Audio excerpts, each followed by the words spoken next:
Pod zdanlivým pokojom malej rodiny niečo nie je v poriadku. Každý máme nejaké zvyky. Vy tiež, že áno? Život sa niekam rúti a ty nič nepočuješ.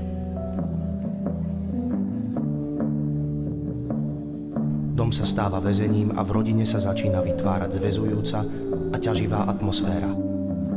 Namiesto pochopenia, lásky a šťastia medzi rodinnými vzťahmi prerastá stereotyp a citová otupenosť. Nie sa čoho chytiť. A žiť sa musí.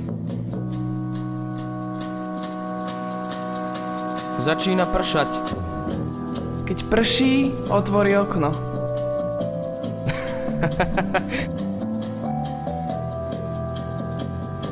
Mraky.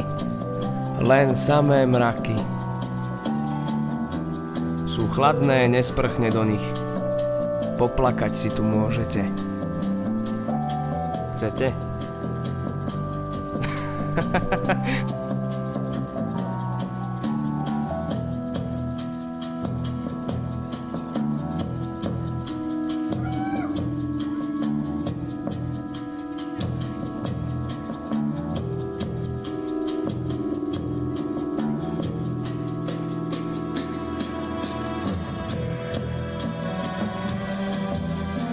Príďte sa pozrieť na inscenáciu hry Jána Antonína Pitinského Izbička a zistíte, že niektoré rodinné kruhy sú natoľko zájdené špinou, že ju ani dážď nedokáže zmyť.